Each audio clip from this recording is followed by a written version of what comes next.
예, 오늘은 신약 성경 형성사에 대해서 하도록 하겠습니다.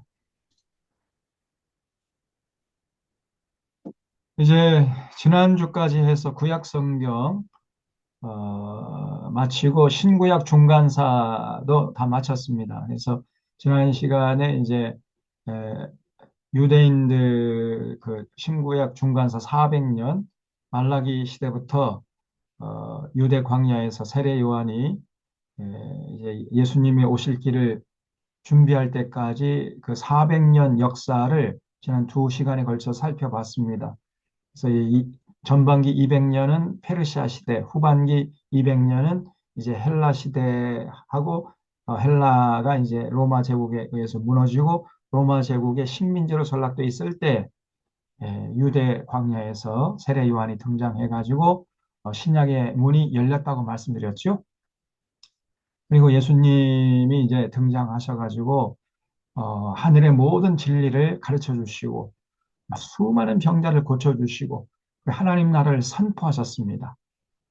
하나님 나라 예수님의 공생의 사건의 핵심은 세 가지죠. 하나님 나라를 선포, 이 일방적으로 선포하는 거예요. 이거는 뭐 어, 저, 논증이고 그런 거 없어요. 일방적으로 선포. 하나님 나라가 이제 시작되었다. 선포했어요. 예수님이. 과거와는 전혀 차원이 다른 하나님이 직접 통치하시는 나라가 이제 시작됐다. 그걸 선포하고 다녔어요. 이게 예수님 공생의 사건에 굉장히 중요한 사역이었습니다. 그리고 두 번째는 하늘의 진리를 남김없이 다 가르쳐 주신 거죠. 티칭이죠. 그래서 이 선포한다는 것은 proclaim, 그다음에 하늘의 진리를 가르치는 것은 teaching이죠. 그리고 모든 찾아오는 병자들 다 일일이 손을 대어 가시면서 고쳐 주셨죠. 그는 이제 힐링입니다. 힐링. 그래서 proclaim, teaching, 힐링. 이 세 가지 사역이 예수님의 공생의 사역의 본질이에요. 이렇게 정말 혼신의 힘을 다해서 하나님 나라를 위해서 헌신했는데 당시의 유대교 지도자들이 예수님을 시기하고 질투해가지고 로마 총독에게 넘겼죠. 그래서 로마 총독이 죽이고 싶지 않았는데 그런데 이 유대교 지도자들이 예수를 십자가에 못 박아 죽이라고 자꾸 외치는 바람에 빌라도가 나는 죽일 마음이 없었지만은 너희들이 십자가에 못 박으려 하니까 나는 무관하다. 이 예수의 피를 너희들이 당해라. 그랬더니요. 그 유대인들이 그 피를, 그 예수의 피를 우리에게 돌리라. 이런 얘기를, 무서운 얘기를 했잖아요. 그래서 지난 시간에 우리가 살펴본 대로 그 후에 유대인의 역사가 정말 말로 형용할 수 없는 고난의 역사였다는 것을 쭉 살펴봤습니다. 유대인들이 가는 곳마다 아, 사람들에게 저는 예수, 메시아를 죽인 민족이다 해가지고요. 엄청나게 핍박을 당했습니다. 1948년 5월 달에 갑자기 시오니즘이라는 캐치프레이를 내걸고 팔레스타인에 모일 때까지 거의 한 2000년 동안 전 세계를 떠돌아다니면서 수많은 열방들, 수많은 민족들에게 왕따 당하고 그리고 핍박을 당했습니다. 그 예수님의 그 피값을 저들이 당한 거죠. 그런 역사에 대해서 우리가 쭉 살펴봤습니다. 아, 그래서 이 예수 그리스도 어, 사건이 십자가 사건과 부활 사건이 그 예수님의 공생애를 비롯해 가지고 그 시점을 기준으로 해 가지고 인류 역사를 지금 나누고 있잖아요. 예수님이 오시기 전의 역사와 예수님이 오신 후의 역사. 그래서 이 역사의 기준이 될 정도로 예수님의 탄생이 중요한 사건이었던 겁니다. 그래서 예수님이 오시기 전의 역사를 우리가 before Christ, 그래서 BC라고 그러잖아요. BC. 그 예수님이 오신 후의 역사, 그 역사를 이제 AD, 예, 근데 AD는 이걸 라틴어 안노 AD, 안노 도미니. 해서 예수님이 오신 후의 역사, 이렇게 지금 가르고 있습니다. 그 정도로 예수님의 에, 공생의 사건이 중요한 의미를 가지고 있는 거죠. 자, 그래서 그 예수님의 공생의 사건과 그 후의 역사를 다루는 책이 신약 성경이죠.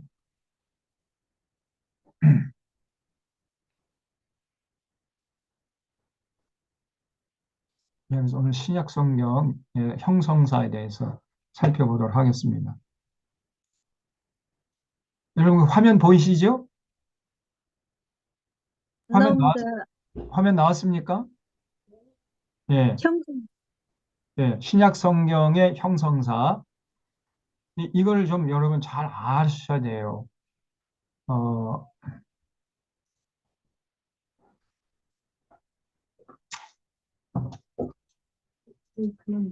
예, 예, 예. 자, 음,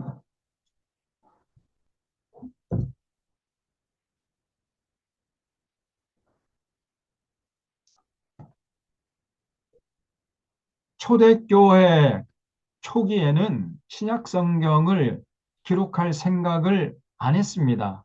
당시 초대교회가. 어, 왜냐하면은 예수님이 곧 재림하실 것으로 굳게 믿었기 때문에 굳이 뭐 예수님의 공생의 사건을 기록할 필요성을 느끼지 못했던 거예요. 그 초대교회는 그 예수님이 조만간에 재림하실 것으로 굳게 믿었습니다. 그러다가 이제 시간이 점점점점 흘러가면서 예수님의 재림이 그렇게 쉽게 이루어지는 것이 아니구나. 이런 거를 이제 깨닫게 된 거예요. 그래서 그 전만 해도 사도들은 구약 성경 안에 나타난 그리스도에 관한 예언과 성취를 증거하면서 설교하고 전도한 겁니다. 다시 말해서 그 당시에 이미 갖고 있었던 구약 성경을 가지고 예수 그리스도를 증거했던 거예요. 전도했던 것입니다. 그러다가 사도들이 하나둘씩 이제 순교하기 시작했고 또 곧 오실 줄 알았던 예수님은 오시지 않고 설상가상으로 교회 안에 수많은 이단들이 생겨나기 시작한 거예요. 그래서 다른 예수를 전하고 다른 복음을 전하고 다른 영을 받게 하는 이단들이 등장해서 자꾸만 교회를 어지럽혔던 것입니다. 그래서 이런 상황에 직면하자 초대교회가 예수 그리스도의 사건과 그 의미를 정확히 기록해서 진리를 변증할 필요성을 느끼게 되는 거예요. 그래서 이제 사도들이 성경을 기록하기 시작한 것입니다. 초대교회는 예수님의 십자가와 부활과 승천 사건 이후에 곧바로 로마 황제들의 핍박에 시달렸습니다. 그래서 AD 64년부터 이제 이 로마의 그 유명한 황제 있죠? 네로 황제. 이 네로 황제가 교회를 핍박하기 시작한 거예요. 음, 당시에 네로가 황제로 재임할 때에 그 아테네에 아니 그러니까 로마 그 한복판에 큰 불이 났습니다. 대형 화재가 난 거예요. 그러니까 그 정치적인 책임과 그 백성들의 원망이 황제에게로 향하니까 이 네로가요. 그 정치적인 책임을 면하기 위해서 기독교인들에게 화살을 돌렸던 겁니다. 저 기독교인들이 불을 질렀다.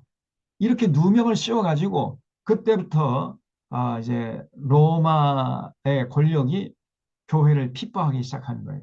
그래서 네로 황제를 필두로 해가지고 10명의 황제들이 약 250년 동안 그 초대교회를 핍박했습니다.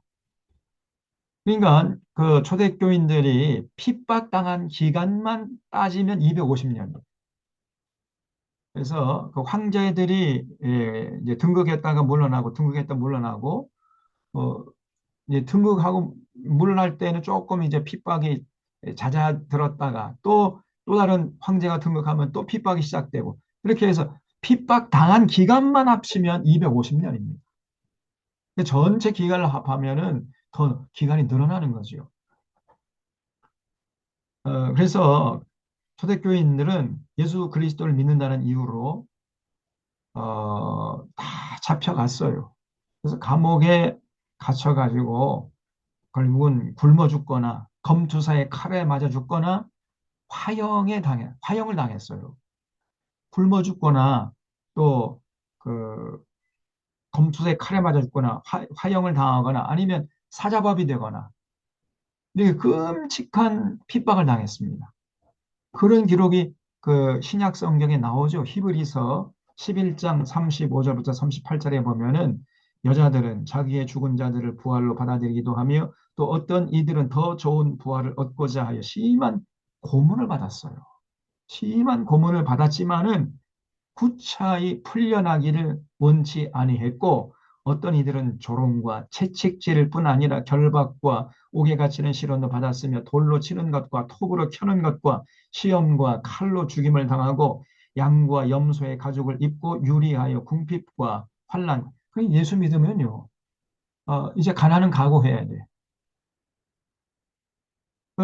뭐 쫓겨다니니까 그냥 한 끼 굶고 한 끼 금식하고 이렇게 해서 굶주렸어요. 궁핍과 환난과 학대를 받았으니 이런 사람은 세상이 감당치 못하느니라. 그들이 광야와 산과 토굴의 동굴과 토굴에 유리했느니라.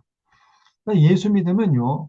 그 가족들에게 왕따 당하고 직장이 쫓겨나고 사업도 못하고 그리고 뭐 목숨의 위협을 받고 그래 잡혀가가지고 감옥에 갇혀서 굶어 죽거나 사자밥이 되거나 검술에 칼에 맞아 죽거나 아니면 불에 타 죽거나 이런 끔찍한 핍박을 250년 이상 당했다 그 말이에요, 여러분. 그래도 여러분 같으면 예수 믿겠습니까? 쉽지 않을 걸요. 만약에 오늘날 한국 교회에 이런 핍박이 임하면은 한국 교회 안에 몇 명이나 남아 있을까? 그 생각하면요 자신이 없습니다. 과연 몇 명이나 순교를 각오하고 그런 나는 예수 믿겠다. 그런 사람이 있을까? 지금 교회 안에 이런 어중이 떠중이들 조금만 좀 자기 마음에 들지 않으면 뭐 그냥 낙심하고 원망하고 불평하고 좌절하고 교회를 떠나느니 마느니 막 이런 사람들이 많은데 그런 사람들이 예수 믿는 이유로 잡혀가 가지고 감옥에서 굶어 죽고 사자밥이 되고 불에 타 죽고 검수에 칼에 맞아 죽고 만약에 그런 일들이 현실이 되면 그런 사람들이 예수 믿겠습니까?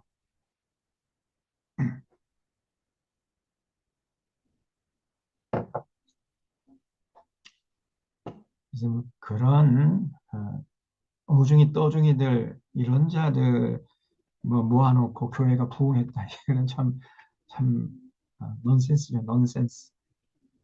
그 진짜 신앙은요 고난 당할 때 그때 드러나게 되어 있습니다. 지금은 어, 아무도 몰라요. 그 사람의 마음속에 신앙이 어떤 신앙인지 아무도 모릅니다. 목사나 장로나 권사나 뭐 아무도 나는 끝까지 주님을 따라가겠다. 그렇게 장담할 수 있는 사람이 없습니다. 사실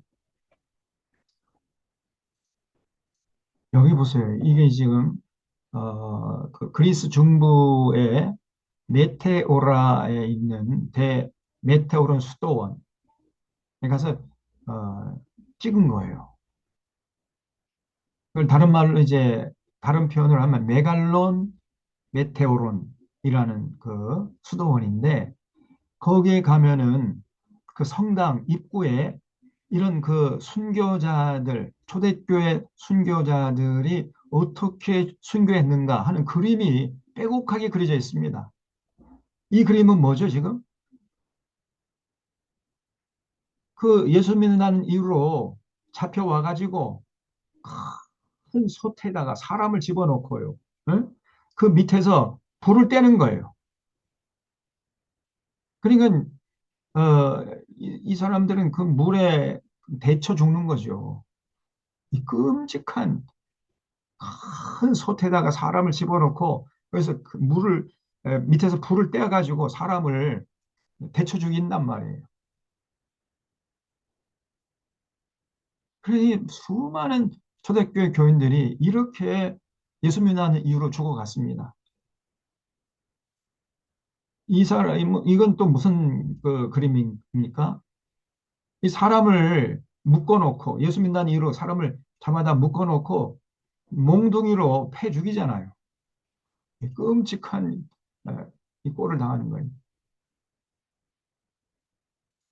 이거는 이제 사자밥이 되는 그림이죠. 이 예수 믿는 사람들 이렇게 잡아다가 사자굴에 던져놓으면 사자밥이 되는 이런 끔찍한 꼴을 당했습니다.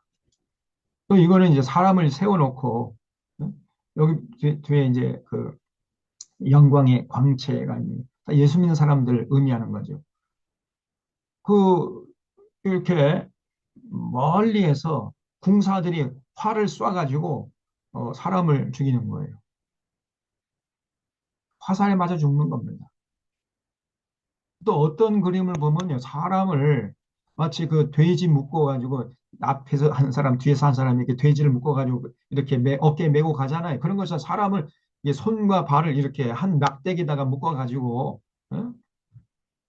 높이 매답니다. 그래 그 밑에서 또 불을 떼요 또. 그리고 또 어떤 그림을 보면은 어, 사람을 묶어놓고 그 손발을 톱으로 썰어 또. 그 끔찍한 장면들을 그대로 그림으로 그려놨어요. 이걸 프레스코아라 그러죠. 그 벽에다가 회칠을 한 다음에 그 물감으로 이렇게 그림을 프레스코아라 그러잖아요. 그 그리스 중부중의 메테오라라는 곳에 가면은 그런 이 그림 있는 그 성당에 가보면 정말 끔찍합니다. 우리 믿음의 선조들이 이런 이런 핍박을 당했는데도 그래도 그들은 예수 믿고 어, 찬송하면서 죽어가는 거예요. 이거를 250년 동안이나 당했단 말이에요. 250년 동안. 그런 초대교회 교인들에 비하면 지금 오늘 우리는 너무 편하게 신앙생활을 하고 있고 그래서 어떤 때 보면은 참 부끄러울 때가 많아요.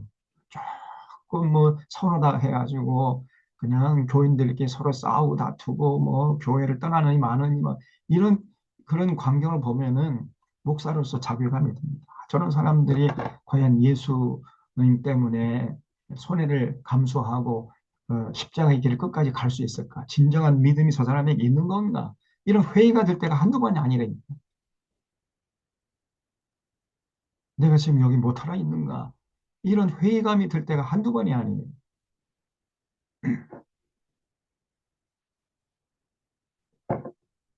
뭐 저도 장담할 수 없습니다만은 이 초대교회 교인들의 신앙에 비하면 지금 우리의 신앙이라는 건 신앙이라 할 수도 없는 거예요, 사실.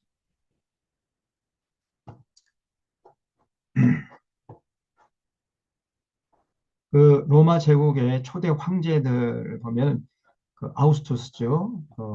이거 초대 황제가 아우구스투스. 그다음에 이제 티베리우스, 칼리큘라, 클라우디우스, 네로. 이 네로 시대부터 교회를 피파하기 시작한 겁니다. 네, 그래서 3년 반 동안 교회가 정말 무서운 풍파를 당했어요. 그다음에 네로가 죽은 다음에 이 갈바, 오토, 비텔리우스, 이 갈바, 오토, 비텔리우스 이런 황제들은 재임 기간이 굉장히 짧죠. 어, AD 68년 6월에서 69년 1월이니까 한 6개월 정도 재위하다가 물러나고 오토라는 사람은 69년 1월에서 64년 한 3개월 정도 황제 노릇하다가 이제 쫓겨나고 난 비텔리우스는 69년 4년에서 69년 12월이니까 한 8개월 정도. 그러니까 당시에 로마 정국이 안정되지 못했던 거예요. 황제들이 조금 일어났다가 또 폐위되고 일어났다 폐위되고 이렇게 그 정치가 안정되지 못하다가 원로원에서 안 되겠다. 좀 황제감을 찾아봐도 황제감이 없는 거예요. 네로 이후에. 예, 그래서 도저히 이 깜냥이 안 되는 사람들이 황제가 되니까 결국 나라가 어지러울 거 아닙니까? 그래서 원로원에서 모여가지고 정말 황제에 나온 그릇을 가진 사람이 누구냐 이거를 아주 그냥 그 신중하게 찾아본 결과 베스파시아누스 이 황제를 지목한 거예요. 근데 원래 이 베스파시아누스라는 사람은 서민 출신이었어요. 귀족이 아니었어요. 서민 출신으로서 황제까지 오른 아주 입지전적인 사람이었어요. 베스파시아누스가. 이 베스파시아누스가 당시에 그 로마의 그 장군으로서 예루살렘 성을 무너뜨리기 위해서 지금 예루살렘에 파견돼 있었습니다. 근데 로마 원로원에서 베스파시아누스가 가만히 보니까 상당히 인물이 신중하고 그릇이 크고 그렇거든요. 그래서 원로원 사람들이 야, 저 베스파시아누스를 비록 귀족은 아니지만은 우리 황제로 우리가 옹위하자. 이래가지고요. 예루살렘 성을 무너뜨리려고 나가 있는 장군을 로마로 호출해가지고 황제 자리에 앉혀버린 거예요. 그래서 그 후임으로 베스파시아누스가 이제 그 예루살렘 성을 도모 하지 못하고 이제 그 임무를 자기 아들 티토라는 자기 아들에게 임무를 맡기고 로마에 와가지고 황제가 됐습니다. 그래서 그 사람이 바로 베스파시아누스인데 이 사람이 69년 7월부터 79년 6월까지 그러니까 약 10년 정도 황제로 재위한 거예요. 그러니까 상당히 길게 황제 노릇한 거죠.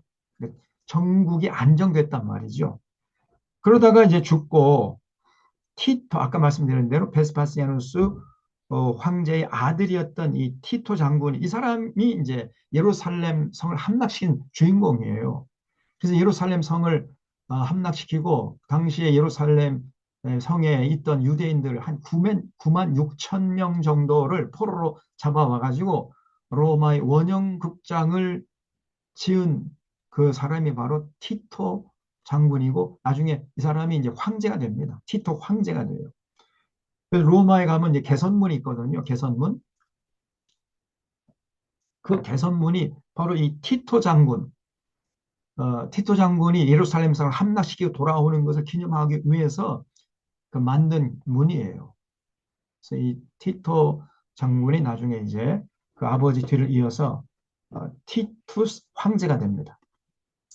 79년 6월부터 81년 9월까지니까 뭐 한 2년 정도 이렇게 짧게 황제 노릇하다가 죽고 그리고 어, 이 베스파시아누스의 또 다른 아들이었던 도미티아누스가 이제 황제가 돼요. 이 사람은 81년 9월부터 96년 9월까지 해가지고 한 15년 정도 굉장히 재위 기간이 길죠. 그래서 이 도미티아누스 이 사람이 상당히 그 정치적인 수완이 좋은 사람이었어요.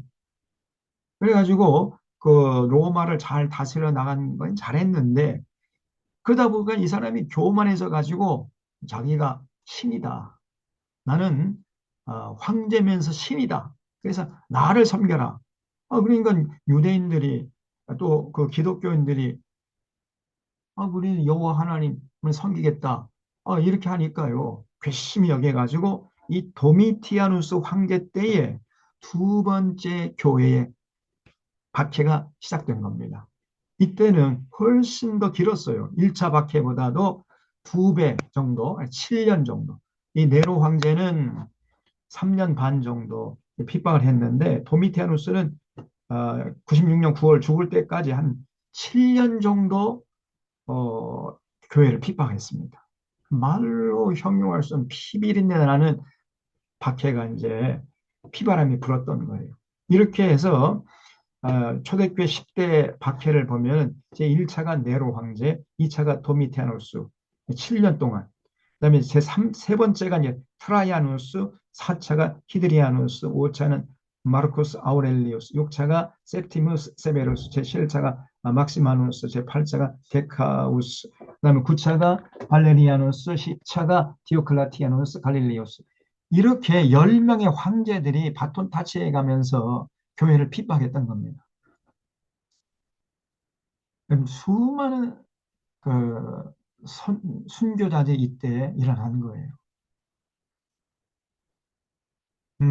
그런데 놀랍게도 이렇게 교회가 말로 형용할 수 없는 핍박을 당했는데, 그러면 교회가 진멸되고 역사의 무대에서 사라졌어야 될 것 같은데 정반대였어요.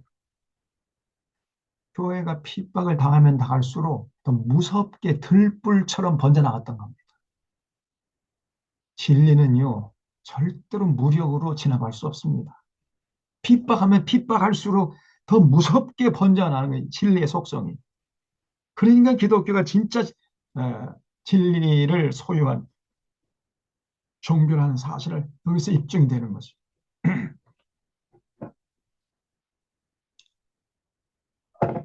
제가 생각할 때 기독교 인류 역사를 보면은, 기독교 역사 2000년 역사를 보면 종종 하나님께서 핍박을 허락하세요. 그 핍박을 허락하신 이유는 뭐냐? 교회를 정화시키기 위함이에요. 정화. 핍박이 오면은 이런 어중이 떠중이들이 교회 안에 머물러 있을 수 있겠습니까? 교회 안에 피바람이 불어오면은 교회가 정화되는 거예요. 그래서 때로 교회는 핍박을 당해야 돼요. 고난이 있고 어려움이 있어야 됩니다. 그래야 교회가 순수해지고 순결해져요. 지금 한국 교회처럼 이렇게 어중이 떠중이들 뭐 이단들이 뭐 판을 치고 있고 이런 상황에서 어, 이 왜 그러냐?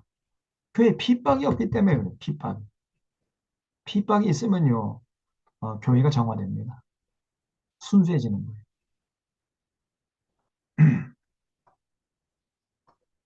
음, 그 캄캄한 방 안에 들어가가지고 그 보면은 막 바퀴벌레들이 득식을 하잖아요. 근데 불을 딱 켜면은 그냥 바퀴벌레 순식간에 사라져 버리는 것처럼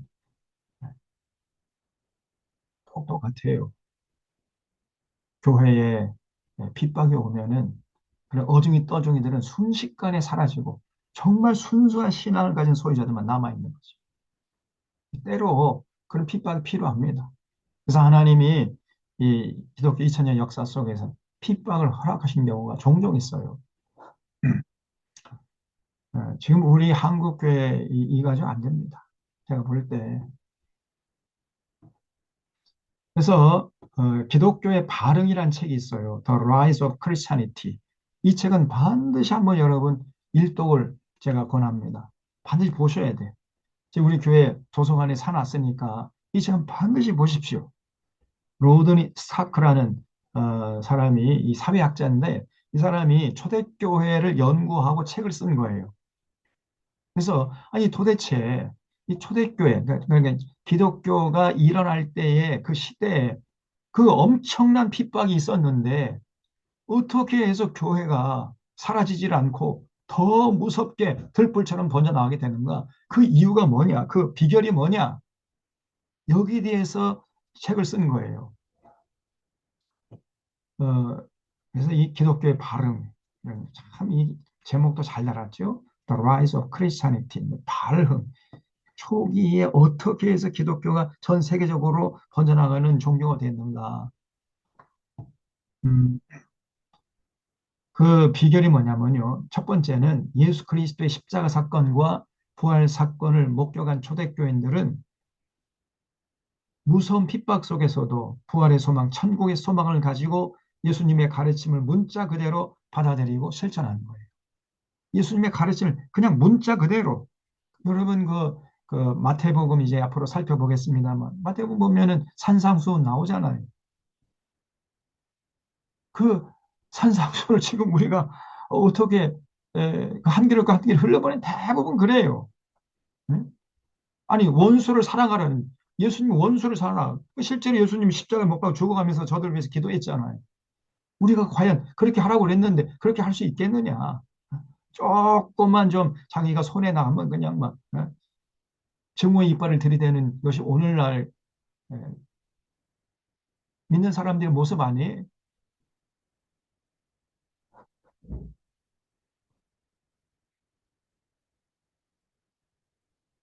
근데 당시 초대교인들은 어, 정말 목숨을 걸었습니다.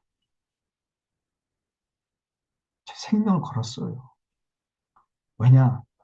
예수님의 십자가 사건과 부활 사건을 친히 봤거든. 보고 듣고 손으로 만져본 바 되었다. 사도 요한이 그렇게 사도 요한 1서에서 이렇게 고백하죠. 그렇기 때문에 도저히 부인할래야 부인할 수가 없었던 거예요. 이 생명을 걸고 예수 믿은 겁니다. 당시 사람들. 그러니까 진짜 신앙인들만 모여 있었던 거죠. 물론 그 중에도 이제 배교하는 사람도 있긴 있었습니다만, 그러나 많은 사람들이 기쁨으로 순교의 길을 걸어가는 거예요. 부활의 소망과 천국의 소망을 가지고 예수님의 가르침 문자 그대로 받아들이고 실천했어요. 문자 그대로. 내 이웃이 오리를 가져가면 심리를 가져와라. 어, 속옷을 달라면 겉옷까지 내줘라. 오른편, 오른편 뺨을 치거든 왼편 뺨까지 내줘라. 그렇게 할 수 있겠어요? 근데 초대교회 교인들 그렇게 했다니까, 진짜. 그래서 기독교인들의 삶이 세상의 빛과 소금이었던 것입니다. 그래서 그 예수 믿는 자들 잡아가가지고 핍박하고 죽이는 그 로마 군인들이 예수 믿어버려요. 로마의 원로원들이 또 예수 믿어버려요. 놀란 일이 일어난 겁니다.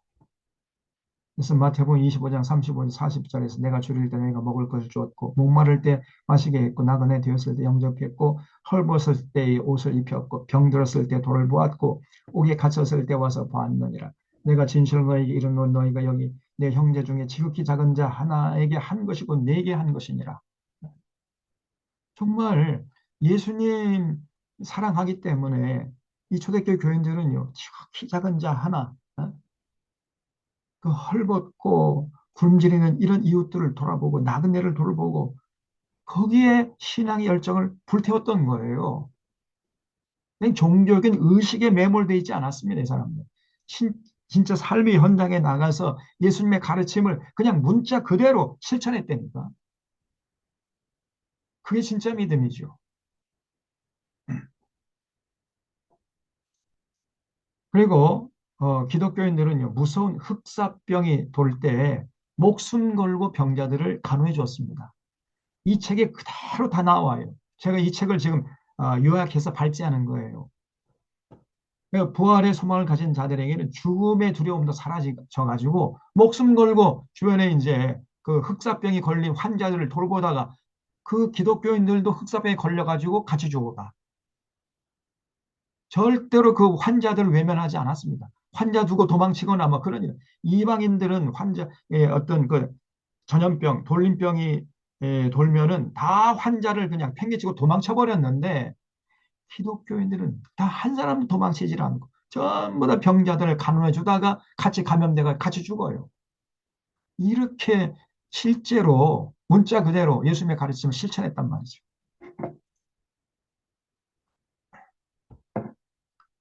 그래서 이 책에 보면은 129쪽에 우리 기독교인 형제들은 대부분 무한한 사랑과 충성심을 보여주었으며 한시도 몸을 사리지 않고 상대방을 배려하는 데 온 힘을 쏟았습니다. 그들은 위험을 무릅쓰고 아픈 자를 도맡아 그리스도 안에서 모든 필요를 공급하고 섬겼습니다. 그리고 병자들과 함께 평안과 기쁨 속에 생을 마감했습니다. 병자를 고치다가 그 병을 같이 병에 걸려가지고 그 병자와 함께 같이 죽어가요. 그래도 그 병자 곁을 안 떠났다니까요. 이게 예수님 사람들이었어요. 많은 이들이 다른 이를 간호하고 치유하다가 사망을 자신에게로 옮겨와 대신 죽음을 맞았습니다. 이번에 기독교인들이요, 이렇게 실제로 예수님의 사랑을 실천했습니다. 전혀 이 관념적인 신앙이 아니었어요. 이교도들은 정반대로 행동했습니다. 이교도들은 질병이 처음 발생하자 아픈 자들을 내쫓았고 가장 가까운 자부터 도망쳤으며 예? 병자가 죽기도 전에 거리에 내다버리고 매장하지 않은 시신을 흙처럼 취급했습니다. 이 이방인 의사들은요, 그런 흑사병이 돌면은 환자 내 팽개치고 도망쳐버려, 자기 살겠다고. 근데 기독교 간호사들은 오히려 환자들 곁에 다가가서 같이 병을 같이 걸려가지고 같이 그 환자를 돌보다가 같이 죽어갔다. 이렇게 함으로써 치명적인 질병의 확산과 전염을 피하고자 했지만은 이방인들은 이내 아무리 몸부림쳐도 도망치기 어려움을 깨달았던 겁니다. 그 옛날에 그런 돌림병, 흑사병이 돌면은요, 그 성 안에 있는 사람 거의 대부분 다 죽잖아요. 그럼 뭐 자기 목숨 한 목숨 살겠다고 도망쳐봤자 도망칠 길이 없어요. 그리고 또 정말 기가 막힌 일이 기록되어 있는 초대교인들은 여아 살해에 동참하지 않고 하나님 주신 자녀들을 차별하지 않고 소중하게 키웠습니다.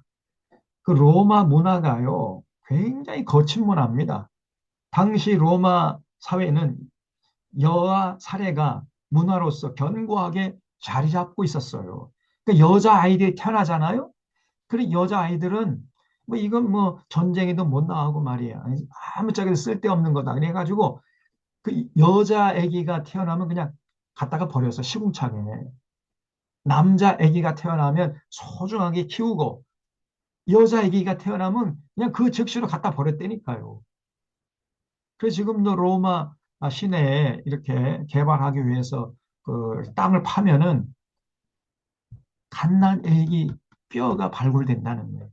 갓난 애기. 끔찍한 음, 일들이 로마 시대에 있었던 겁니다. 그래서 여자 아기가 태어나면 그 자리에 죽여버렸어요. 그러니까 어떻게 되죠? 남녀의 성비의 균형이 무너진 겁니다. 남자들은 많은데 그 여자들은 어렸을 때 다 죽여버렸으니 뭐. 그래서 나는 아직 알렉산드리아에 있어.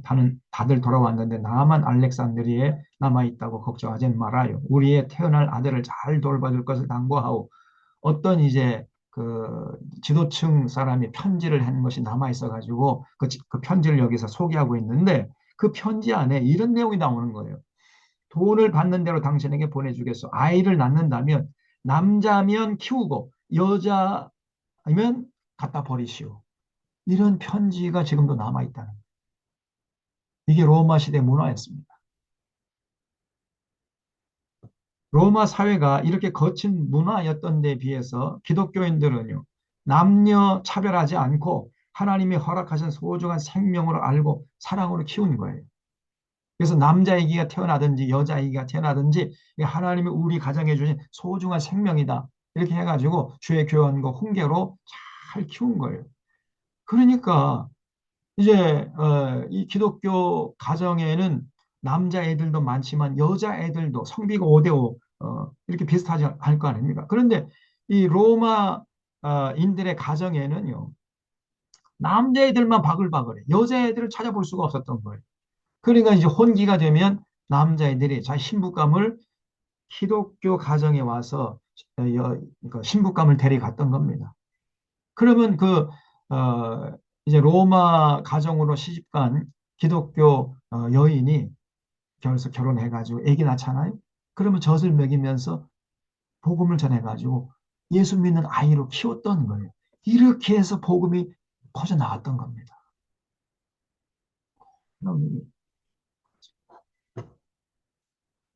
그래서 로마 시대 여성의 혼인 연령을 보면은 그 이교도 가정에서는요, 13세가 안 됐는데도 20% 결혼시켜요. 그리고 13세, 14에서 24%, 15세, 17세는 19%. 그러니까 18세 이전에 거의 한 60% 정도가 시집을 갑니다. 그리고 18세는 한 37% 정도가 이제 근데 기독교는 완전히 달랐어요.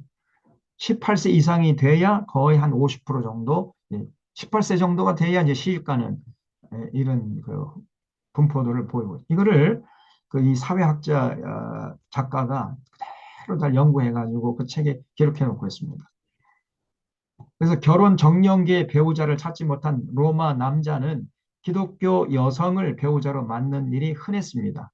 살펴봤죠? 결혼 정년기 한 18세 정도가 되면은 그때 기독교인 가정에는 그 여성들이 많았단 말이에요. 신부감이 많았어요. 그러니까 로마 가정에서 그 기독교 가정의 여성들을 신부감으로 데려갔던 겁니다. 그래서 기독교 여성들은 순결하고 건강해서 아기도 잘 낳았어요, 또. 그러니까 아기를 낳아서 키우면서 기독교인으로 키웠던 겁니다. 기독교인과 이교도의 결혼은 불가피한 만큼 흔한 일이었고, 그래서 당시에는 기독교의 처녀하고 이교도의 남자들이 결혼하는 일이 흔했던 거예요. 왜냐하면 이교도 가정에서는 신부감이 없으니까요. 이미 다 어렸을 때 다 죽여버렸는데, 뭐, 태어나자마자.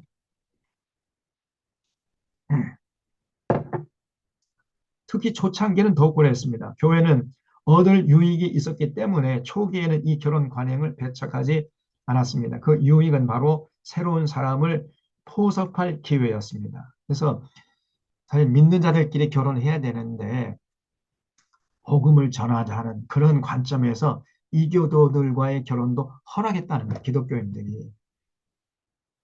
지금도 뭐 어떤 사람은 나는 예수 믿는 배우자 아니면 결혼 안 할래. 이런 얘기를 하고 있어요. 아주 어리석은 겁니다. 진짜 신앙이 있으면은 믿지 않은 그런 배우자를 맞이해가지고 전도해서 믿게 하면 될 거 아니에요. 하나의 핑계에 불과한 거예요, 이게. 그래서 당시 초대교회 교인들은요, 오히려 적극적으로 믿지 않는 남자에게 시집을 갔어요. 그래서 결혼해가지고 살면서 복음을 전해가지고 남편도 믿게 하고 태어난 자식들 다 주의 교양과 훈계로 이렇게 양육하고 그래가지고 복음이 전파됐던 것입니다. 그래서 이방인과의 결혼 관행을 배척하지 않았다는 거예요. 왜냐? 전도하기 위해서 전도. 그리고 복음이 전파될 수 있는 굉장히 중요한 비결이 뭐냐면요. 기독교가 당시에 사람들에게 한국 사람들이 진작에 고민했던 데에 대한 해답을 제공했던 거예요. 무슨 해답이냐? 아니, 대역병이 이렇게 휩쓰는데 도대체 이 대역병이 어디서부터 온 것이고, 왜 일어나고 있는 것이고, 어, 우리가 죽게 되면 어떻게 되는 것인가? 우리가 할 수 있는 일이 무엇인가? 이런 거에 대한 질문을 당시에 어떤 철학자나 어떤 종교는 대답하지 못했는데 기독교는 전부 대답해 줄 수 있었단 말이죠. 그래서 이런 질문에 대해서 기존의 이방 종교들과 당시 철학자들은 만족할 만한 대답을 제공하는 데 실패했습니다. 그래서 그들은 재앙 앞에 무익하다는 인상을 주었는데 반해서 기독교는 그 모든 질문에 대해서 뭐 얼마든지 적절한 해답을 제시하니까 그 당시 신흥 종교였던 기독교는요, 기독교는 이교도에 비해 누리는 또 다른 유익은 그 신앙의 가르침을 급작스럽고 예기치 못한 죽음 앞에서 인생의 의미를 부여했다는 거예요. 전쟁이나 흑사병 또는 둘다로부터 우여곡절 끝에 살아남아 충격에 휩싸인 생존자들은 실종된 친족과 친지를 위한 천국이 존재한다는 소망에서 따뜻하고 즉각적인 치유와 위로를 얻었습니다. 여러분, 예수 믿으면 죽음으로 끝나는 게 아닙니다. 우리가 이 생에서의 삶을 마치면 이제 저 세상에서의 부활의 세상이 있습니다. 그래서 부활의 소망, 천국의 소망을 제공할 수 있었던 거예요. 이 기독교만 유일하게 부활의 소망, 천국의 소망을 제시할 수 있었던 겁니다. 그래서 그런 소망에서 따뜻하고 즉각적인 치유와 위로를 얻을 수 있었던 거예요. 그러므로 기독교는 역경, 질병, 폭력적 죽음이 일상을 지배하는 고난의 시기에 안성맞춤인 사상과 감정의 체계였던 것입니다. 그래서 이 기독교가 그냥 들불처럼 번져나갔던 거예요. 이 칼타고의 주교였던 키프리안이라는 사람이 설교한 내용이 여기 기록되어 있는데 비록 의인이 불의한 자와 함께 죽어가고 있지만 여러분은 멸망이 악인이나 선한 자에게 모두에게 공통된 것이라고 생각해서는 안 됩니다. 의인은 위로로 부름을 받고 불의한 자는 고통으로 끌려갑니다. 믿는 자에게는 인해 보호의 손길이 주어지지만 불신자에게는 징벌이 따릅니다.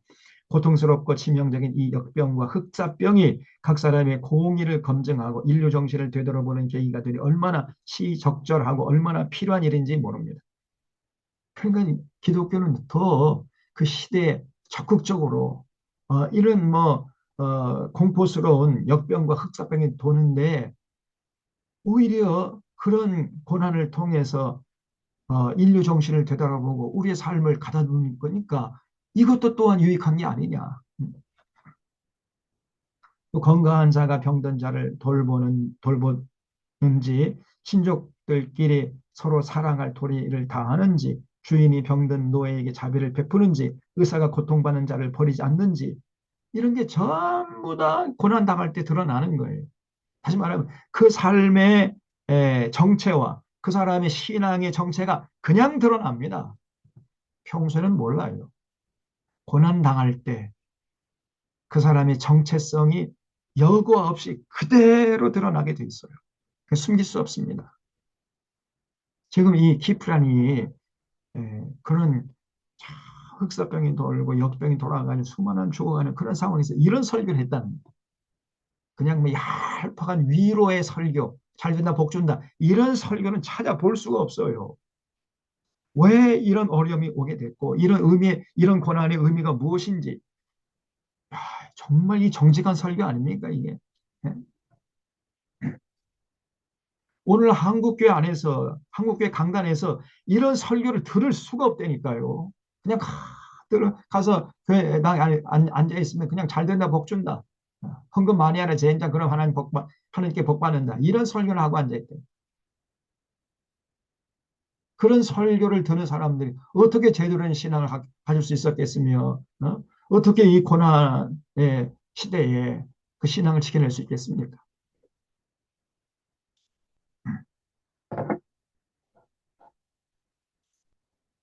이 대사망이 별다르게 공헌한 바가 없더라도 특별히 기독교인과 하나님의 종들에게는 죽음을 두려워하지 않는 훈련을 하게 하며 기꺼이 순교를 갈구하게 만드는 계기가 되었습니다.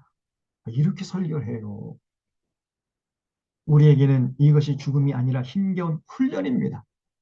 지금 죽어가는 사람, 역병에 걸려 죽어가는 사람 앞에서 이렇게 설교를 했어요. 야, 저는 이런 설교를 읽을 때마다 눈물이 나고 저의 설교도 돌아보게 돼요. 내가 지금 교인들에게 잘 보이려고 하는 설교를 하고 있는 거 아닌가? 사꾼 목자가 아닌가? 이런 반성할 때가 있다니까요. 더 강력하게 설교를 해야 되는데 혹시 교인들 마음이 상하면 어떡할까? 제대로 진리를 전하지 않는 사꾼 목자가 아닌가? 너 목사 제대로 해! 이런 생각이 들 때가 있다니까요. 근데 이런 설교를 하면 제가 볼 때 한국교회 뭐 몇 사람 안 남아 있을 겁니다. 다 예수 믿고 뭐 잘 먹고 잘 된다, 뭐복 받는다. 그러니까 교회 나와 있는데 고난도 우리에게 유익이다. 뭐 이런 설교를 해버리니 누가 그거 듣고 있겠느냐.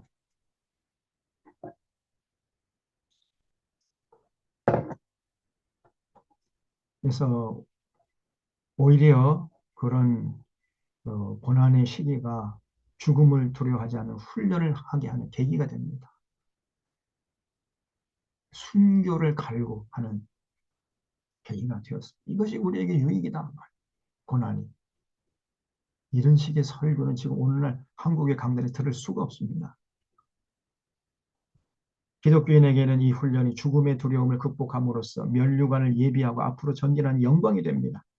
주님의 부르심을 받고 세상에서 먼저 노임을 받은 우리의 형제들은 애국의 대상이 아닙니다. 먼저 죽은 형제들은 우리의 슬픔의 대상이 아니라는 거예요. 오히려 자랑스러움의 대상이다. 이런 식으로 적극적인 설교를 했어요.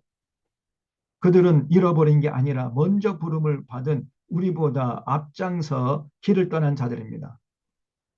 여행자들이 흔히 그러하듯 그들은 그리움의 대상이지 애도의 대상이 아닙니다. 저는 이런 설교, 이런 글을 읽으면서 눈물이 앞을 가려요. 진짜 민감합니다. 이렇게 믿어야 돼. 이렇게 믿도록 성도들 인도해야 되는데 때로 너무 부끄럽다니까요.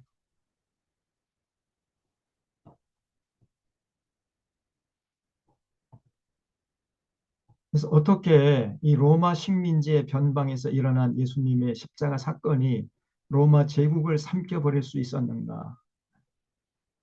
당시에는 신문 방송도 스마트폰도 없었을 텐데 어떻게 250년 만에 그 광대한 로마 제국에 퍼져나갈 수 있었을까? 그 비결은 위에는 여러 가지 이유 때문이었습니다. 교인들의 삶이 주의를 감동시키자 핍박하던 로마 군인들이 복음을 받아들였고 로마의 귀족들이 복음을 받아들인 거예요. 핍박하면서 예수 믿는 사람을 잡아가면서 지들이 예수 믿어. 응? 예수 믿는다고 사람을 잡아 죽이면서 그러면서 자기들이 예수 믿었단 말이에요. 그래서 핍박받던 기간 동안 오히려 복음이 들불처럼 번져갔습니다. 결국 콘스탄틴 황제가 다스리던 AD 313년 경에는 교회를 인정하지 않고는 도저히 나라를 통치해 갈 수 없을 정도가 되어버린 거예요. 너도 믿고 가만히 보니까 아니 군인들도 예수 믿고 원로원의 원로들도 다 예수 믿네. 그러면 예수 믿는다고 군인도 잡아가 원로원의 원로들 다 잡아가고 그러면 어떻게 로마를 유지할 수 있겠느냐 말이에요. 그래서 이 콘스탄틴 황제가 할 수 없이 정치적인 이유로 인해서 기독교를 더 이상 핍박하지 못하고 북교로 공인할 수밖에 없을 지경에 이르렀던 것입니다. AD 313년. 그러니까 예수님께서 십자가에서 돌아가시고 부활하시고 승천하신 그 시간으로 따지면 예수님이 AD 30년경 십자가 사건, 부활 사건이 있었잖아요. 그때부터 따지면은 한 280년 정도, 280년 정도 지나면서 그 로마 제국의 아주 저쪽 변방에 있던 그 예루살렘이라는 곳에서 일어난 예수님의 십자가 사건, 부활 사건이 로마 제국 전체로 퍼져가지고요. 그 로마 군인들 굉장히 그 지위가 높은 계급이 높은 로마 군인도 예수 믿고 원로원의 로마 원로원의 귀족들도 예수 믿고 그러니까 도대체가 기독교를 공인하지 않을 수가 없게 된 거예요. 그래서 콘스탄틴 황제가 정치적인 목적을 위해 교회의 존재를 인정하고 AD 313년 밀라노에서 기독교를 로마의 국교로 선포하는 칙령을 반포한 것입니다. 이로써 초대교회는 길고 길었던 박해를 이겨내고 지하에서 지상으로 올라올 수 있게 된 거예요. 당시에 그 지도를 보면은 이 하얀색이 이게 바로 지중해입니다. 지중해 바다를 말해요. 바다. 여기도 여기는 이제 그 대서양이죠. 여기는 지중해고 여기가 이제 에, 아가 에게해죠. 여기가 이제 지금의 터키입니다. 터키고 여기가 그리스, 여기가 이탈리아. 아, 여기가 지금 그 흑해죠. 흑해. 그래서 이 하얀 색깔은 이제 바다를 말하는 것이고 여기 로마 제국이요. 이게 이 전체 빨간색, 파란색 전부가 다 로마 제국이야. 거대한 땅덩어리입니다. 이게 팔라 제국이 무너지고 로마 제국이 그대로 이제 이어받은 거죠. 그래서 여기 로마 당시 로마 제국의 수도가 로마 지역이죠. 그래서 사실은 이 전체 로마 제국에 비해서 로마 수도 로마가 한쪽에 너무 치우쳐 있기 때문에 콘스탄틴 황제가 수도를 이전을 했어요. 중심으로 좀 이전했는데 여기가 바로 이제 콘스탄티노플 어, 지금의 터키 이스탄불이죠. 수도를 천도를 한 겁니다. 그래서 자기 이름을 따가지고 콘스탄티노플이라 이렇게 이름을 지은 거예요. 이렇게 그리고 여기 팔레스타인 여기에요. 여기 예수님의 십자가 사건이라는 것은 예루살렘 여기죠. 여기. 그래 로마 제국 전체로 놓고 볼 때는 이 팔레스타인 땅은요 아주 변방 중에 변방이었던 거예요. 여기서 일어났던 예수님의 십자가 사건과 부활 사건이 어떻게 한 250년 만에 이 전 로마 제국을 집어삼킬 수가 있었냔 말이에요. 도대체가. 이거는 그야말로 기적 중의 기적이에요. 당시에는 무슨 아무런 통신 수단이 없었잖아요. 신문도 없었고, TV도 없었고, 무슨 전화도 없었고, 아이폰도 없었고, 아무것도 없었습니다. 그래서 이 동네에서 저 동네로 소문이 퍼져나가는 것만 해도 몇십 년, 몇백 년이 걸리는데, 예? 어떤 사람은 자기 집 밖에, 뭐, 십리 밖에 나가지도 못하고 그냥 죽는 사람이 태반이었는데, 어떻게 예수님에 대한 그 소문이, 그 십자가 사건의, 부활 사건에 대한 복음이 이 한 300년 만에 이렇게 거대한 땅덩어리 좀 퍼져가지고 예수 믿게 됐냔 말이에요. 그 이유는 아까 말씀드렸지만은 예수 믿는 사람들의 살, 삶이 빛과 소금 역할을 감당했던 것이고, 그리고 교회가 그 당시 사람들이 고민하고 번민하던데 질문에 대한 대답을 정확하게 해 줄 수가 있었던 거예요.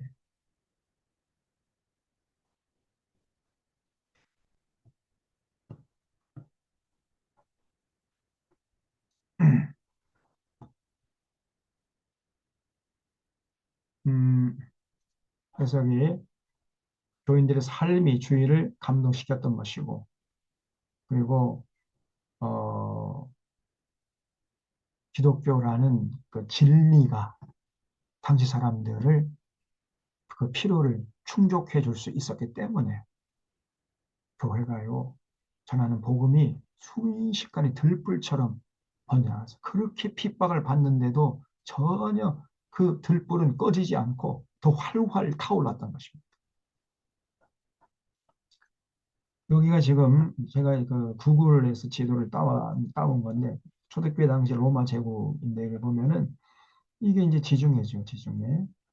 여기가 이제 터키 지방이에요, 터키. 그 여기가 이제 팔레스타인, 예루살렘 여기가 있고 여기가 이제 그 이집트죠. 여기가 이제 리비아, 여기 아프리카입니다. 여기 아프리카 땅이고 여기가 이제 팔레스타인 땅이고 여기가 터키고 여기가 그리스고 여기가 이탈리아고 여기가 유럽이죠. 여기가 지금 그 당시에 땅끝이라고 알고 있었던 포르투갈 여기가 이제 여기가 스페인이고 여기가 스페인이고 여기가 포르투갈이죠. 당시에 사람들은 땅끝이 서바나 스페인이죠. 여기가 땅끝인 줄 알았어요. 당시 그 고대 사람들은 지구가 이렇게 둥글지 않고 평평한 줄 알았던 겁니다. 평평해서 저 땅끝은 그냥 막 그 수천 킬로 되는 이렇게 그 낭떠러지가 있는 줄 알았어요. 땅끝이 있는 줄 알았습니다. 지구가 둥글지 몰랐으니까요. 그래서 그 땅끝을 이 스페인. 그래서 바울이 내가 땅끝까지 가서 복음을 전하다가 하나님께 가리라. 주님 다시 오신 그 주님을 맞이하리라. 이런 생각을 갖고 있었던 거죠. 우리가 이제 알아볼 게 여기 보면은 아까 말씀드린 콘스탄티노플 지금의 이스탄불이고요. 이건 니케아 신조가 반포된 거예요.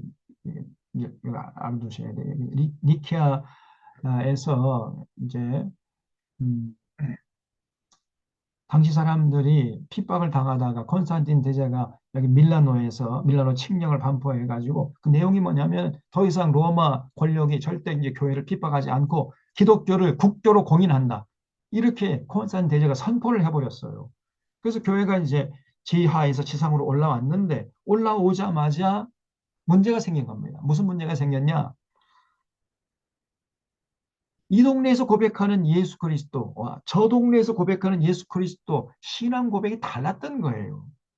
한 300년 동안 서로 떨어져 살다 보니까 그이 동네하고 저 동네 신앙 고백이 다른 이게 그런 곤란하죠.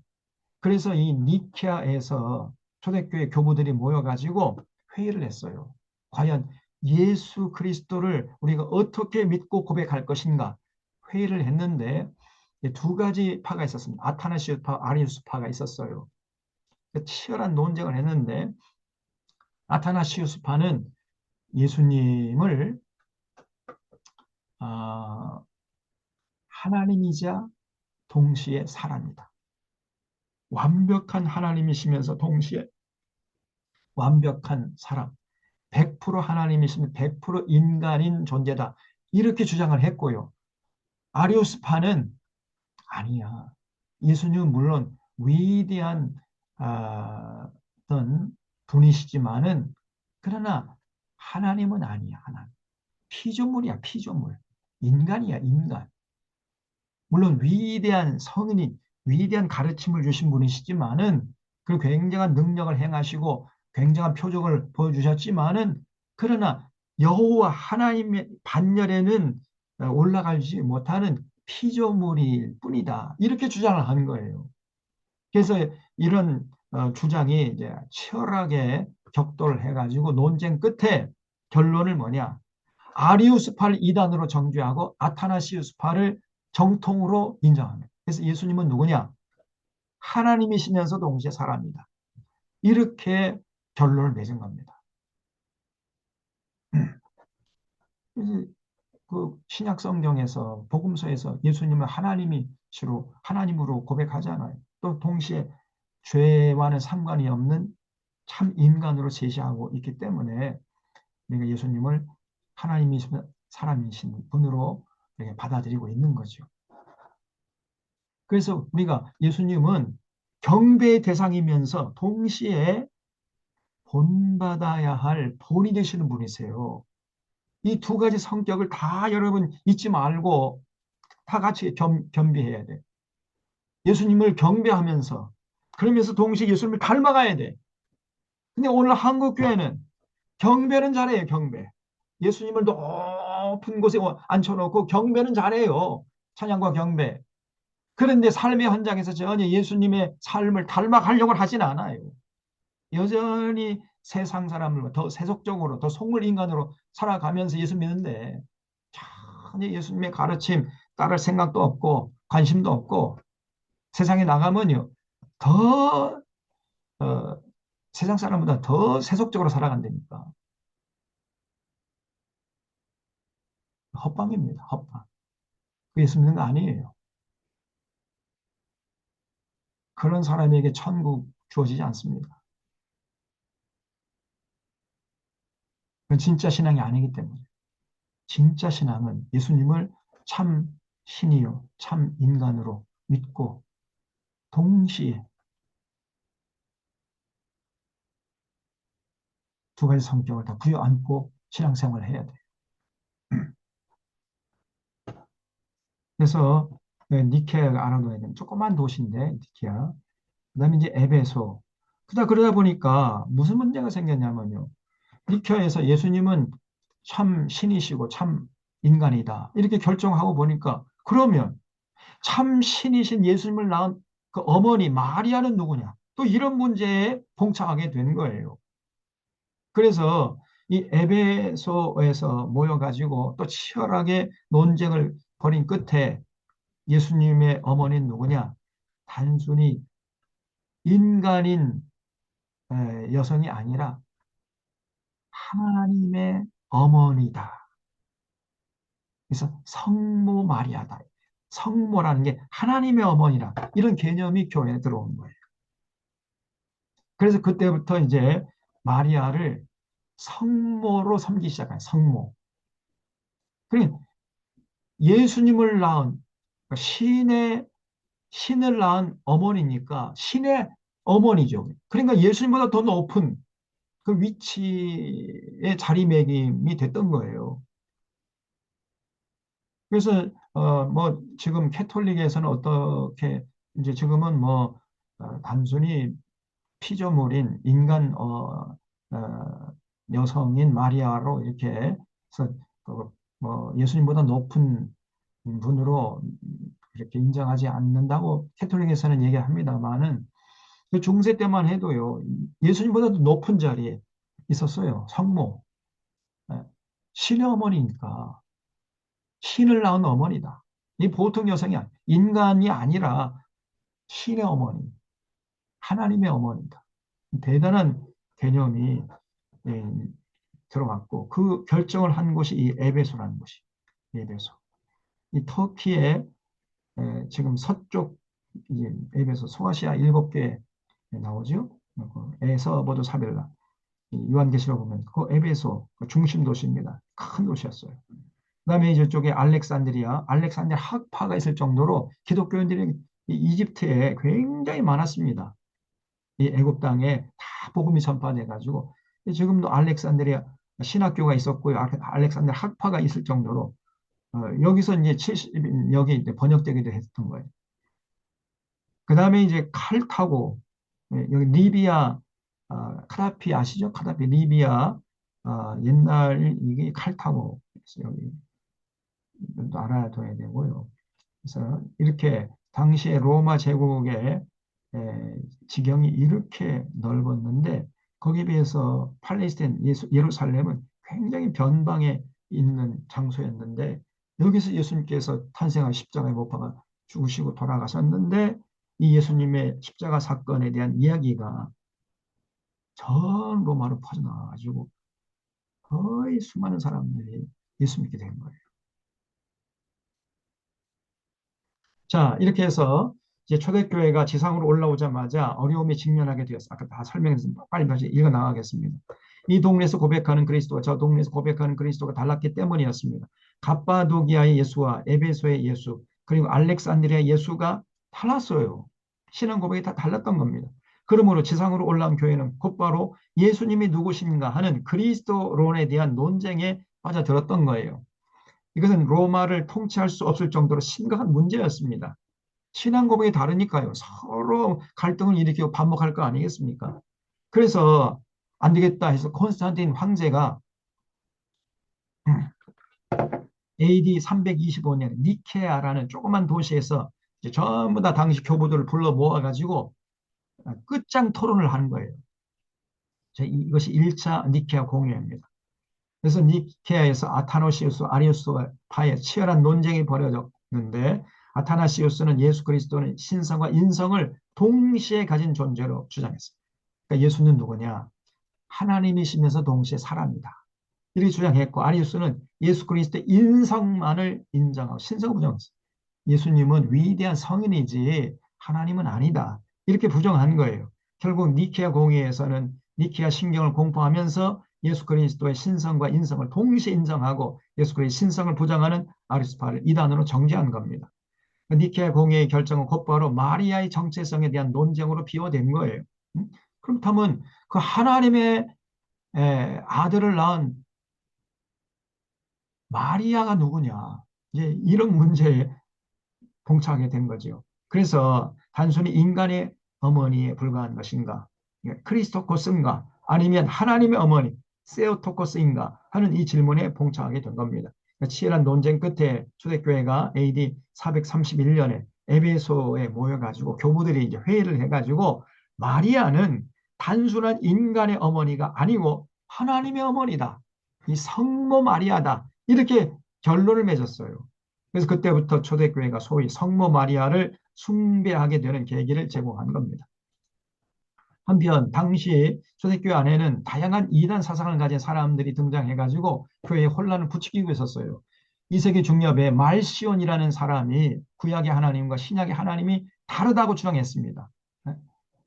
그러니까 그 신약 성경은 나중에 이제 300 AD 396년경에 397년경에 완전히 정경으로 확정이 됐는데 그 이전에 그 교회 안에 수많은 이단들이 나와가지고 막 교회를 어지럽혔던 거예요. 특별히 가장 해악을 끼친 두 이단들이 있었는데 말시온파하고 몬탄수파 이 두 파가 교회를 그렇게 어지럽혔어요. 그래서 이 파는 말시온이라는 사람이 수괴인데 이 사람이 뭐라고 주장했냐면요. 구약 성경의 하나님과 신약 성경의 하나님, 구약의 하나님과 신약의 하나님이 다르다. 연속성과 통일성이 없고 각각 다르다는 거예요. 구약의 하나님은 사람을 함부로 죽이라고 명령하는 깡패 하나님이고 전쟁을 좋아하는 호전적인 신이다. 여호와라는 신은 아주 그 거칠고 그냥 무자비하고 사람의 목숨을 파리 목숨보다 못하게 여기는 그러한 무자비한 하나님이다. 이렇게 규정을 하고 신약 성경에서 예수님이 소개해 주신 예수님이 소개해 준 그 하나님이야말로 진짜 사랑의 하나님이다. 이렇게 주장을 했던 거예요. 그 구약의 하나님과 신약의 하나님이 그 연속성과 통일성이 없다는 겁니다. 그래서 어, 신약의 하나님이 진짜 하나님이고 구약의 하나님은 깡패 하나님이기 때문에 이거는 섬길 필요가 없고 갖다 버려야 된다. 구약성 갖다 버려라. 이렇게 주장을 했던 거예요. 그 구약의 하나님은 함부로 사람을 잡아 죽이라 명령 깡패 하나님이고 신약의 하나님만이 사랑의 하나님이라 주장하면서 성경에서 구약 성경을 폐기하고 신약 성경만을 성경으로 인정해야 한다고 주장하는 지금 이런 거예요. 그러니까 오늘날도요 목사님들 중에 예? 우리가 예수님의 은혜로 구원받기 때문에 십자가의 보혈로 구원받기 때문에 이제 구약 성경 이제 필요 없다. 이 교회 시대, 은혜의 시대는 이제 그 율법 시대는 지났고 그 율법을 강조하는 구약 성경 이제 필요 없다. 이렇게 주장하는 목사들이 많아요. 의외로 많습니다. 그 사람들이 사실은 말시온 이단이. 자기들이 지금 말시온 이단으로 주장하는 거예요. 아닙니다. 제가 누차 강조하지만 구약 성경 하나님과 신약 성경 하나님은 연속성과 통일성이 있어요. 그리고 더 나아가서 구약 성경을 이해하지 못하면 절대로 신약 성경을 이해 못합니다. 구약 성경의 하나님을 이해하지 못하면은 신약 성경에서 예수님이 전해주신 그 신을 전혀 이해할 수가 없어요. 반드시 구약 성경, 신약 성경이 같이 있어야 돼요. 그래서 신구약 성경이라고 그러잖아요. 아니 이 은혜 시대, 교회 시대 예수님의 은혜로 구원 받으니까 뭐 이제 구약 성경 필요 없 갖다 버려야 돼. 이렇게 되면은 뭐하러 지금 우리가 이게 두꺼운 성경책을 이렇게 갖고 다닙니까? 아니, 구약 성경 이 절반 뚝 떼가지고 갖다 버리고 얇게 신약 성경만 갖고 들고 다니면 되잖아요. 그런 엉터리 같은 사람들이 있어요. 전혀 아닙니다. 구약 성경을 이해하지 못하면 신약 성경을 절대 이해 못한다 그랬죠.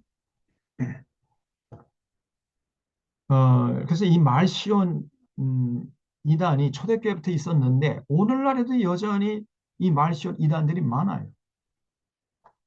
또 그런가 하면 말시온과 비슷한 시기에 몬타누스라는 사람이 등장해서 또 다른 주장을 펼쳤는데 그는 자신을 성령 충만한 사람이라고 주장하면서 그렇기 때문에 자신의 글과 말도 성령의 감동을 받아서 말하고 쓴 것이므로 성경 안으로 포함시켜야 된다. 이렇게 주장했어요. 그러면 성경에 무한대로 늘어나는 거죠. 내가 성령 충만해서 하나님 말씀을 대언했기 때문에 내가 했던 설교, 내가 집필한 책들 전부 다 성경으로 포함시켜야 된다. 이렇게 주장했던 사람이 몬타누스라는 이 정신 나간 사람. 아주 신비주의 원조라고 할 수 있는 거죠. 이 몬타누스가. 그래서 나중에 이단으로 정죄됐습니다. 또 오늘날 한국교회도 이 몬타누스 이단들이 많아요. 이 신비주의. 네.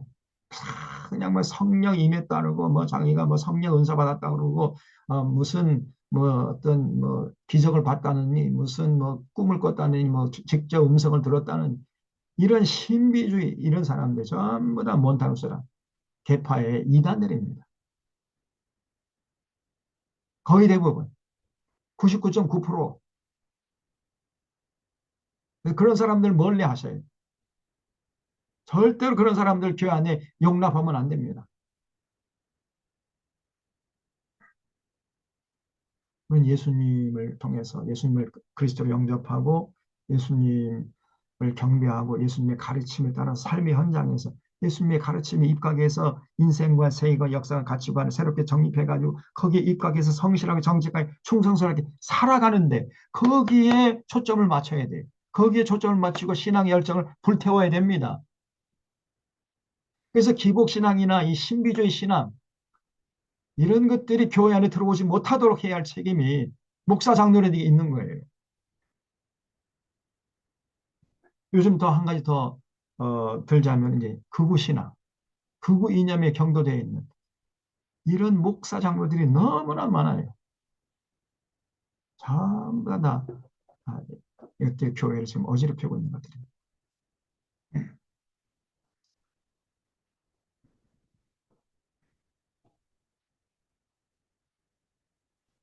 요즘에도 보면 뭐 자기가 뭐 성령 받았고 성령 충만하기 때문에 자기의 그 말을 듣지 않으면 하나님의 저주를 받는다. 막 이렇게 하면서 위협해 가지고 또 결국은 이제 돈을 뜯어내는 이런 종교 사기꾼들이 뭐 전국에 널려 있습니다. 정말 조심하셔야 돼요. 그래서 이런 상황에 직면한 초대교회가 성경의 정경화 작업을 더 이상 미룰 수가 없어가지고 이제 초대교회 지도자들이 AD 397년에 칼타고 아까 말했죠? 칼타고 지금 현재 리비아 땅이죠. 거기에 모여가지고 정경화 작업을 서둘렀던 거예요. 당시 초대교회 안에는 이미 다양한 복음서들과 서신서들이 존재하고 있었습니다. 복음서들에는 정경으로 인정된 사복음서 외에 히브리인의 복음서, 이집트인의 복음서, 니고데모 복음서, 도마 복음서, 베드로 복음서, 빌립 복음서 같은 복음서들이 굉장히 많이 존재하고 있어서 이미 자 이렇게 많은 예수님의 공생에 대한 기록들 가운데 어느 것을 성경으로 인정할 것인가 이게 문제가 됐던 거예요. 또 서신서들에도 지금 우리 성경책에 들어오지 못한 많은 서신서들이 이미 존재하고 있었습니다. 그래서 라오디게아인에게 보낸 바울의 편지, 바울과 고린도 사이의 왕복 편지, 세네카와 바울 사이에 주고받은 편지, 도마가 기록한 예수님의 어린 시절 이야기, 바울의 계시록, 베드로 행전, 바울 행전, 요한 행전, 그리고 안드레 행전, 도마 행전 이런 여러 가지 서신서들이 또 있었습니다.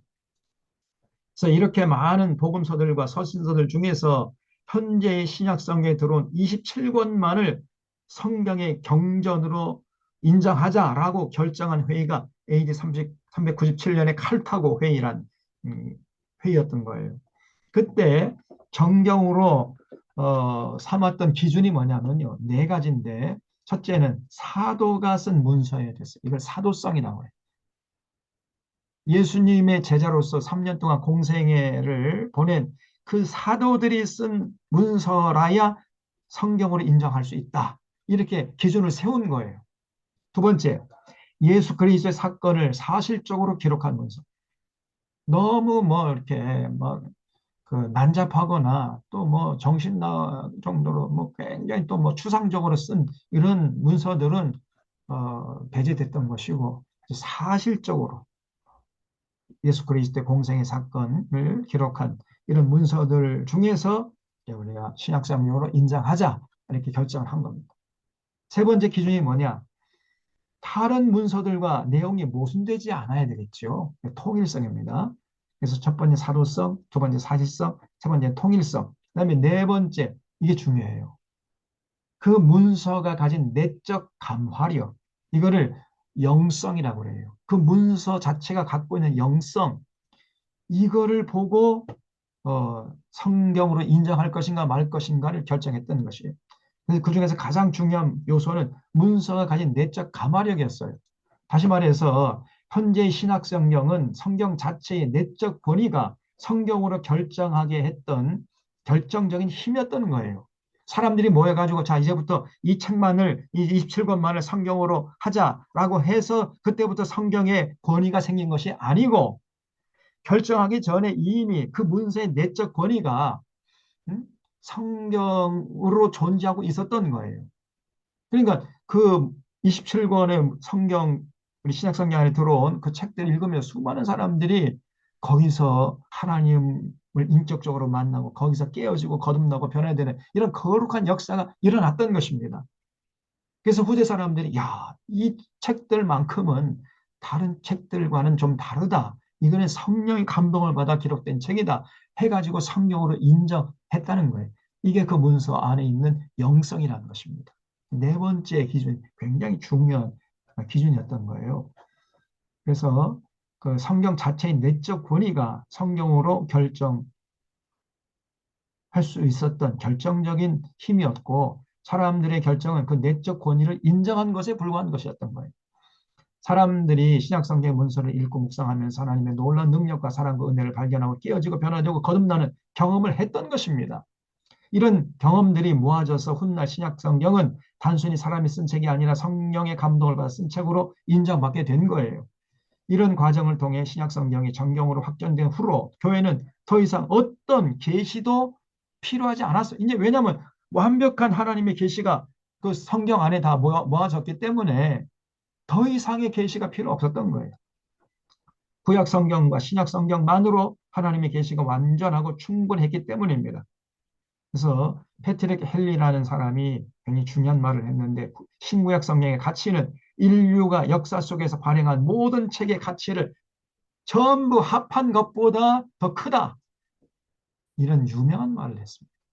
이 성경책 한 권이 지금까지 인류가 역사 속에서 발행한 모든 책들의 가치를 다 합한 것보다 이 성경책 한 권의 가치가 더 크다.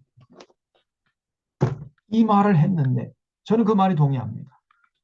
다시 말하면 여러분 성경책 한 권만 창세기 요한계시록까지 제대로 온전히 충분히 여러분이 소화시키게 되면 인류 역사 속에서 인류가 발행한 모든 책들의 가치보다 더 큰 가치를 여러분이 소유하게 되는 거예요. 그 정도로 성경책이 중요한 것입니다. 그래서 이 초대교회 역사를 잠깐 살펴보면요. AD BC 4년 예수님이 탄생하신 거죠. 그리고 예수 그리스도의 십자가 사건이 AD 30년경에 있었고 그다음에 예루살렘 함락 AD 70년 티토 장군에 의해서 예루살렘이 함락되었고 그때로부터 유대인들이 전 세계로 떠돌아다녔던 거예요. 그러면서 이제 교회는 250년의 핍박을 당했던 것이고 그래서 AD 313년에 콘스탄틴 황제가 밀라노에서 더 이상 로마 권력으로 교회를 핍박하지 않겠다 칙령을 반포했습니다. AD 313년에. 그래서 이제 교회가 지상으로 올라왔는데 예수에 대한 고백이 다 다르니까 AD 325년에 니케아라는 곳에서 모여가지고 회의를 해가지고 예수님은 누구냐? 하나님이시면서 동시에 사람이다. 이렇게 결정을 한 거예요. 그리고 AD 397년에 이제 칼타고에서 바로 이런 신앙 고백에 부합된 성경책들을 모아가지고 신약 성경으로 인정을 했던 것입니다. 그리고 이제 AD 431년에 그러면 예수님을 낳은 마리아는 누구냐? 단순히 인간의 어머니냐 아니면 하나님의 어머니냐? 여기에 논쟁을 벌인 끝에 마리아는 하나님의 어머니다. 성모 마리아다. 이렇게 결정을 했던 거예요. 역사가 진행되었던 것입니다. 자, 그래서 여러분